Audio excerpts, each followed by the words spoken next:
आज हम बात करने वाले हैं केरला में स्थित विष्णु मंदिर पद्मनाभ स्वामी टेम्पल की, जो रिसेंटली पूरे विश्व में रिचेस्ट रिलीजियस साइट में से एक के रूप में उभर कर आया है। हम इस वीडियो में मंदिर की ग्लोरियस हिस्ट्री, आर्किटेक्चर और अनइमेजिनेबल वेल्थ के साथ साथ इस मंदिर से जुड़ी कंट्रोवर्सीज और लेगेसीज पर भी चर्चा करेंगे। तो आइए शुरू करते हैं हिस्टोरिकल बैकग्राउंड से। Historical background.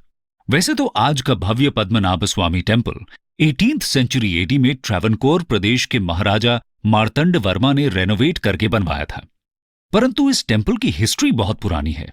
जहां कुछ इतिहासकार इस टेम्पल में प्लेस्ड मूर्ति का मेंशन 9th सेंचुरी एडी के तमिल वैष्णवाइट सेंट नमलवर के सॉन्ग्स में बताते हैं, वहीं दूसरे हिस्टोरियंस संगम एज में लिखित 2nd सेंचुरी एडी एपिक सिलापद्धिकरम से भी इसका ओरिजिन ट्रेस करते हैं। लोकल लेजेंड्स के अनुसार इस टेम्पल की स्थापना की स्टोरी सेंट विल्वामंगलम स्वामियार से जुड़ी है। वे एक महान सेंट थे जिन्हें मालाबार के ज्यादातर मंदिरों की कॉन्सिक्रेशन का श्रेय दिया जाता है। वे हर दिन सालिग्राम पत्थर की पूजा किया करते थे और महाविष्णु भगवान के विराट रूप दर्शन के लिए आंख बंद करके मेडिटेशन करते थे। पर हर दिन मेडिटेशन के दौरान एक बच्चा उन्हें तंग करता था।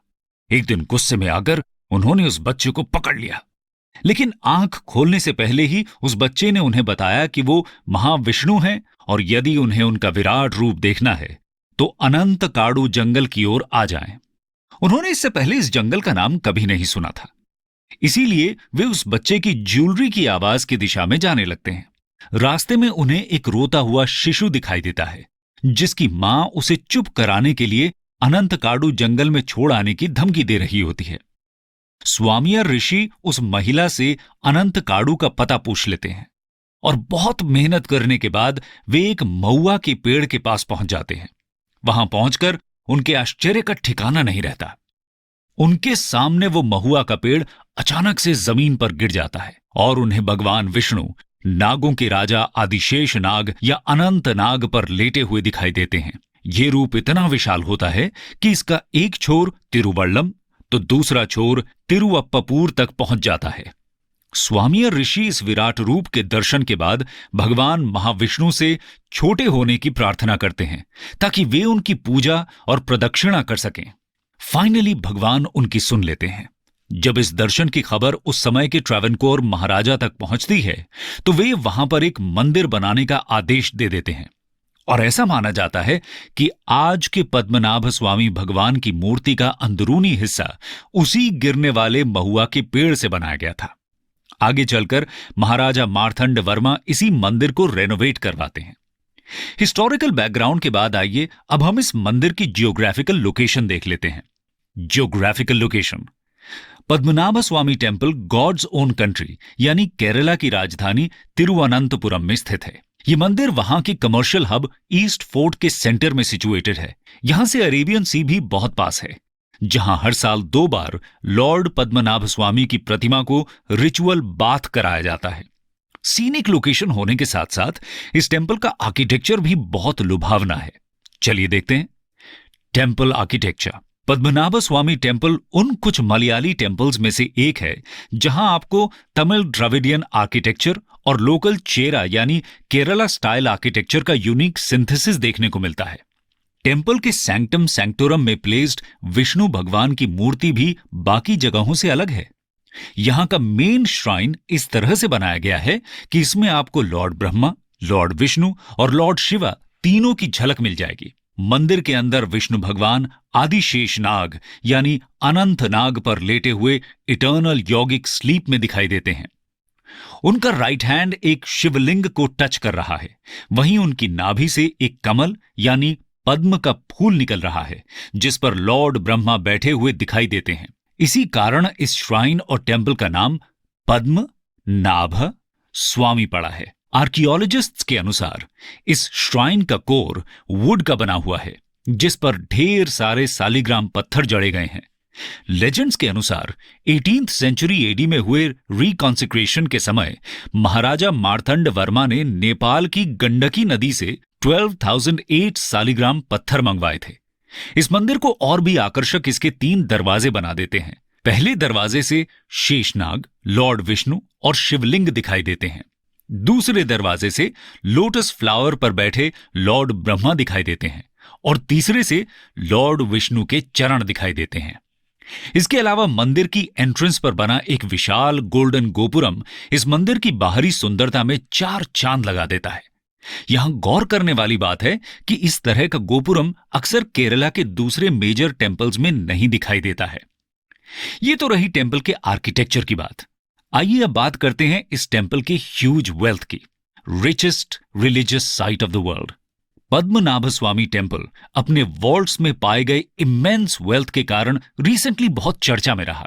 यहां अभी तक टोटल 6 वॉल्ट्स यानी कि तहखानों का पता चला है, जिनमें सुप्रीम कोर्ट के सुपरविजन में खोले गए वॉल्ट्स में लगभग 1 लाख करोड़ वैल्यू का सोना और संपत्ति पाई गई है। इसी डिस्कवरी के कारण यह मंदिर पूरी दुनिया का one of the richest religious site बन गया है।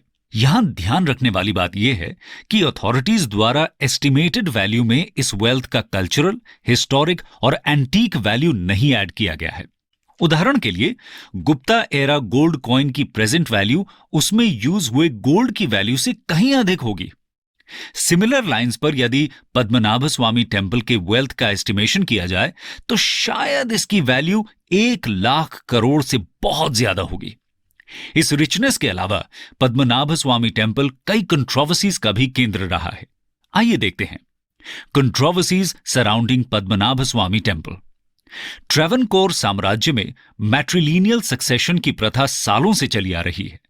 यहां की रानी महाराजा की पत्नी नहीं बल्कि उनकी बहन यानी सिस्टर होती हैं और यहां की राजगद्दी महाराजा के बेटे की जगह उनकी सिस्टर के बेटे यानी कि भांजे को मिलती है। 18th सेंचुरी एडी में इसी प्रकार राजगद्दी पर बैठे महाराजा मार्तंड वर्मा ने अपने पूरे साम्राज्य को पद्मनाभ स्वामी भगवान के चरणों में समर्पित कर दिया और यह डिक्लेयर किया था कि वे पद्मनाभ स्वामी भगवान के दास यानी कि सेवक के रूप में शासन संभालेंगे। उनके बाद मैट्रिलिनियल सक्सेशन से आने वाले सभी महाराजाओं ने भी इस डिक्लेरेशन का पालन किया और इसी ट्रेडिशन के अनुसार इंडियन इंडिपेंडेंस के बाद आए Travancore Kochi religious institutions act 1951 में भी इस टेम्पल का मैनेजमेंट राइट या शिबेत राइट ट्रेवनकोर रॉयल फैमिली के पास चला गया। पर इंदिरा गांधी के प्रिवी पर्स यानी शाही भत्ता हटाने के बाद से कंट्रोवर्सीज शुरू हो गई। कंट्रोवर्सी का पीक तब हुआ जब 2011 में केरला हाईकोर्ट ने रॉयल फैमिली की शिबाइट राइट्स को खत्म कर दिया, लेकिन 2011 में ही सुप्रीम कोर्ट ने केरला हाईकोर्ट के ऑर्डर पर स्टे लगा दिया। फिर वेल्थ एस्टिमेशन के लिए सुप्रीम कोर्ट मॉनिटर्ड कमिटीज एक एक कर सभी वॉल्ट्स को खोलने लगी, लेकिन वॉल्ट बी पर आज भी विवाद बना हुआ है। मंदिर के प्रीस्ट और रॉयल फैमिली इस वॉल्ट को खोलने के बिल्कुल खिलाफ हैं। उनके अनुसार इस वॉल्ट के दरवाजे पर सांप की आकृति बनी हुई है और इसे खुलवाना डिवाइन रैथ को न्योता देना होगा। इसी बीच लगभग 10 साल चले मुकदमे के बाद 2020 में सुप्रीम कोर्ट ने कस्टमरी लॉ को प्रेसिडेंस देते हुए ट्रेवनकोर रॉयल फैमिली की शिबाइट राइट्स को रिस्टोर कर दिया और साथ ही इस मंदिर की अपार संपत्ति को प्रिजर्व और कंसर्व करने का भी आदेश दिया। इस जजमेंट के बाद लॉ के अनुसार तिरुवनंतपुरम के डिस्ट्रिक्ट मैजिस्ट्रेट एक कमेटी के माध्यम से टेम्पल का डेली एडमिनिस्ट्रेशन देखते हैं और रॉयल फैमिली कस्टम्स और रिचुअल्स के सेरेमोनियल हेड होते हैं। ये तो रही कंट्रोवर्सीज की बात, पर कंट्रोवर्सीज से कहीं बड़ी इस टेम्पल की लेगेसी है जो आज भी मलयाली सोसाइटी को शेप करने में अहम भूमिका निभाती है। आइए हम इनमें से 2 प्रमुख लेगेसीज पर बात कर लेते हैं। Legacy of Padmanabha Swamy temple.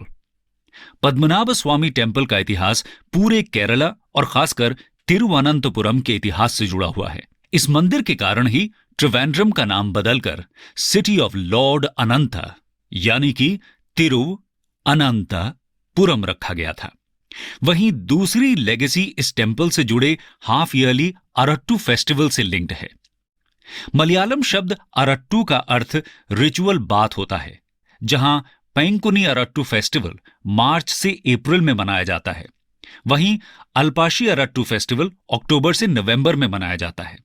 इन दोनों अरट्टू फेस्टिवल्स के अवसर पर इस मंदिर से एक रॉयल प्रोसेशन निकाला जाता है जिसमें लॉर्ड पद्मनाभ स्वामी, लॉर्ड कृष्णा और लॉर्ड नरसिम्हा की इमेजेस को डेकोरेटेड एलिफेंट्स पर बिठाकर अरेबियन सी में स्नान कराने के लिए ले जाया जाता है। यह प्रोसेशन इतना महत्वपूर्ण होता है कि उस दिन तिरुवनंतपुरम इंटरनेशनल एयरपोर्ट की फ्लाइट ऑपरेशंस कुछ घंटों के लिए सस्पेंड कर दी जाती हैं और आर्म्ड पुलिस फोर्स के साथ अर्स्टवाइल ट्रावनकोर के महाराजा एयरपोर्ट के मेन रनवे से होते हुए बेयरफुट शंगुमुखम बीच तक यात्रा करते हैं। फिर रिचुअल बाथ के बाद मशाल की रोशनी में तीनों भगवानों को वापस मंदिर लाया जाता है।